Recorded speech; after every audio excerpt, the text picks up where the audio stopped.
Pada kesempatan kali ini, saya akan menjelaskan salah satu contoh sistem informasi manajemen yang sering digunakan dalam perusahaan-perusahaan besar.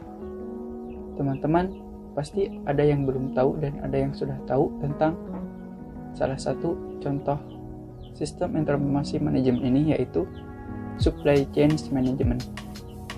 Apakah supply chain management itu? Mari kita simak penjelasannya dalam video berikut ini.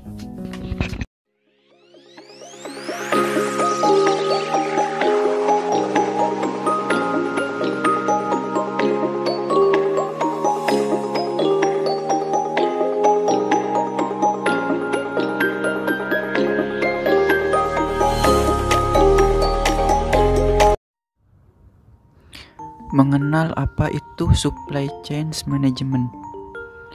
Distribusi merupakan salah satu aspek paling penting dalam bisnis. Distribusi adalah salah satu bentuk bisnis paling tua dalam sejarah perdagangan manusia sejak manusia mengenal sistem barter. Hal ini diketahui sejak zaman feodal, di mana para pedagang mendatangkan barang hasil pertanian petani di desa menuju pasar di pusat kota. Zaman semakin maju, teknologi transportasi dan komunikasi semakin canggih, jenis produk yang dijual semakin bervariasi, membuat jalur logistik menjadi semakin rumit. Manusia telah mendistribusikan produk manufaktur seperti otomotif dan elektronik dari mancanegara. Hal inilah yang menjadikan supply chain management atau rantai pasokan manajemen menjadi bagian tak terpisahkan dari kegiatan ekonomi manusia modern. Seseorang yang berkecimpung pada ranah manufaktur dan distribusi barang akan sangat familiar dengan supply chain management. Supply chain management atau manajemen rantai pasokan adalah upaya distribusi aliran barang dan jasa yang mencakup semua proses mengubah bahan mentah menjadi produk akhir. Manajemen rantai pasokan merupakan upaya untuk mengembangkan dan menerapkan rantai pasokan yang seefisien dan seekonomis mungkin. Rantai pasokan mencakup segala sesuatu mulai dari produksi hingga pengembangan produk dan juga sistem informasi yang diperlukan untuk mengarahkan usaha ini. Lalu, bagaimana manajemen rantai pasokan itu bekerja? Manajemen rantai pasokan mencoba untuk mengontrol atau menghubungkan proses produksi, pengiriman, dan distribusi suatu produk secara terpusat dengan mengelola rantai pasokan. Perusahaan dapat memangkas biaya agar lebih efisien dan mengirimkan produk ke konsumen lebih cepat. Hal ini dilakukan dengan menjaga kontrol yang ketat atas persediaan internal, produksi internal, distribusi, penjualan, dan persediaan vendor perusahaan. Manajemen rantai pasokan didasarkan pada gagasan bahwa hampir setiap produk yang datang ke pasar merupakan hasil dari upaya berbagai organisasi yang membentuk rantai pasokan. Meskipun manajemen rantai pasokan telah ada selama berabad-abad, sebagian besar perusahaan baru ini memperhatikannya sebagai nilai tambah untuk operasi mereka. Manajer rantai pasokan mengordinasikan logistik semua aspek rantai pasokan yang terdiri dari 5 bagian, yaitu yang pertama, rencana atau strategi, yang kedua, sumber atau bahan mentah atau jasa. Manufaktur berfokus pada produktivitas dan efisiensi, pengiriman dan logistik, sistem pengembalian untuk produk yang cacat atau tidak diinginkan. Rantai pasokan terdiri dari jaringan individu, organisasi, sumber daya, aktivitas, dan teknologi yang terhubung dan terlibat dalam pembuatan dan penjualan produk atau layanan. Rantai pasokan dimulai dengan pengiriman bahan mentah dari pemasok ke produsen dan berakhir dengan pengiriman produk atau layanan jadi ke konsumen akhir. Manajer rantai pasokan mencoba meminimalkan produk cacat dan menekan biaya. Pekerjaannya tidak hanya tentang peta logistik dan pembelian inventaris. Manajer rantai pasokan juga membuat keputusan dan inovasi untuk meningkatkan produktivitas, kualitas, dan efisiensi operasi.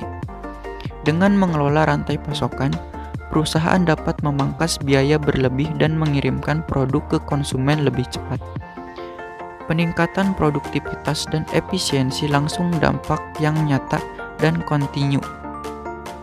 Manajemen rantai pasokan yang baik menjaga reputasi dan kepuasan konsumen. Konsep distribusi pada perusahaan manufaktur paling populer saat ini adalah konsep JIT atau Just in Time. Konsep ini populer karena tingginya efisiensi pabrik Toyota pada tahun 1970 di Jepang. Konsep ini sangatlah efisien di mana tidak adanya inventory yang menumpuk di dalam pabrik yang dapat meningkatkan biaya simpan, risiko kehilangan dan kerusakan, serta menurunkan produktivitas pabrik.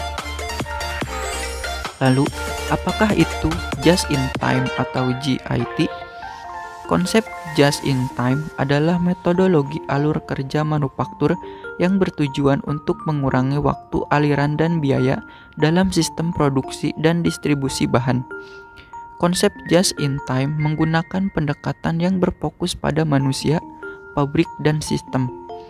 Just in Time memiliki tujuan utama untuk meniadakan adanya inventory dalam rantai pasokannya.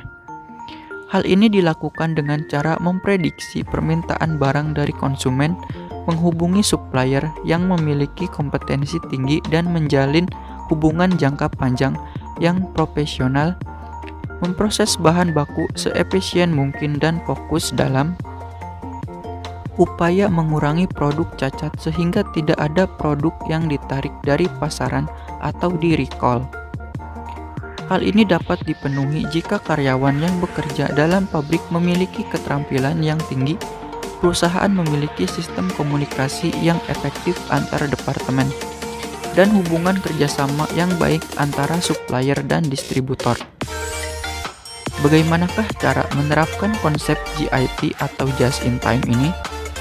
Untuk mencapai responsivitas yang optimal dan memenuhi klasifikasi JIT, perusahaan yang Anda jalankan harus memiliki karakteristik sebagai berikut. Yang pertama, tidak memiliki inventory. Yang kedua, produksi bebas cacat. Ketiga, memiliki standarisasi dan akurasi yang tinggi. Selanjutnya, kualitas output sempurna. Aliran produksi yang lancar, dan yang terakhir, memproduksi hanya sesuai kebutuhan atau pesanan. Agar kita dapat memenuhi klasifikasi di atas, yang perlu kita lakukan pada sistem kerja di perusahaan kita adalah: yang pertama, buat jadwal kerja yang stabil. Yang kedua, membangun hubungan bisnis jangka panjang antara pemasok dan pelanggan. Yang ketiga, mendorong karyawan untuk disiplin. Manajemen memiliki komitmen untuk efektivitas dan implementasi yang sukses. Pengiriman tepat waktu, mengurangi kompleksitas melalui operasi yang fokus dan transparan.